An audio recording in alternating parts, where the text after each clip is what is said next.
Hey everyone. Last week, as expected, the Federal Reserve raised the overnight rate by 75 basis points, taking the federal funds rate to the 3.75% to 4% range. That's the highest it's been since the beginning of 2008. This rate increase, which was well telegraphed by the Federal Reserve, was pretty much already baked into the market. But the real information, as usual, came during the press conference. Three key points made during the press conference could have considerable bearing on commercial real estate. The first is the Fed's perspective on raising interest rates going forward. Basically, they suggested that they're done front-loading rates. The heavy lifting is over, and going forward, 75 basis point movements are less likely. A 50 basis point increase is still expected in December, but Chairman Powell did not take 75 basis points off the table completely. Powell said, at some point, it will become appropriate to slow the pace of increases.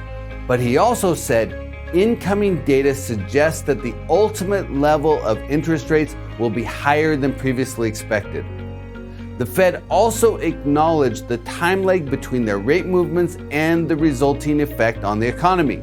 Together, these statements have been interpreted to mean that going forward, the rate increases will be smaller, but they will continue for longer and ultimately raise rates higher than the Fed originally thought. For commercial real estate investors, that's a mixed blessing. On one hand, it suggests that rates could increase substantively over the next year, meaning that debt capital will become increasingly expensive. On the other hand, if the Fed takes slower, smaller steps, some of the uncertainty and the disconnect between buyers and sellers could ease. In a lot of ways, the real estate market is dealing with whiplash. The rates have moved so quickly that the market is having a hard time keeping up. In the 90 days, give or take, from when a property goes under contract until it closes, the interest rate may move 100 or 150 basis points. That can radically affect the underwriting, and it's a driving force widening the buyer-seller expectation gap. So a slower pace of movement could help stabilize the commercial real estate transactional market. The second thing that caught my attention was commentary about the labor market. Powell said that reducing inflation will likely require a sustained period of below-trend growth and some softening of the labor market. He later said the labor market is very strong and households have strong balance sheets, so it may take time to get inflation down. I think this reiterates the statement Chairman Powell made on September 21 regarding the unemployment rate needing to rise. If that's the case, the Fed will allow or perhaps even encourage job losses in the effort to get inflation down.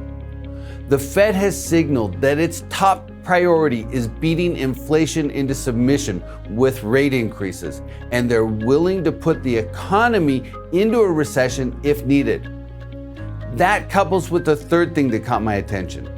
When a reporter asked if the window for a soft landing has narrowed or if it's even possible, Powell said, "Has it narrowed? Yes. Is it possible? Yes." Powell then reiterated that a soft landing is always difficult. He also said that no one knows if there's going to be a recession or how bad the recession would be. But the Fed's job is to restore price stability so that the labor market benefits over time.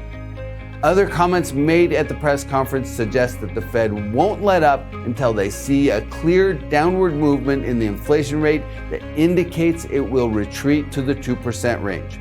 So, for commercial real estate investors, last week's Fed announcement suggests that interest rates will continue to rise, although the pace of increase could slow.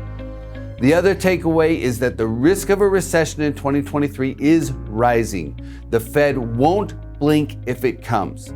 And remember, we may be facing a bumpy road in 2023, but if the Fed's plan works, inflation will come back down and the economy will enter a new growth cycle. And that's why your investment strategies need to look forward 3 years or longer, and why you need to keep your eyes on the horizon.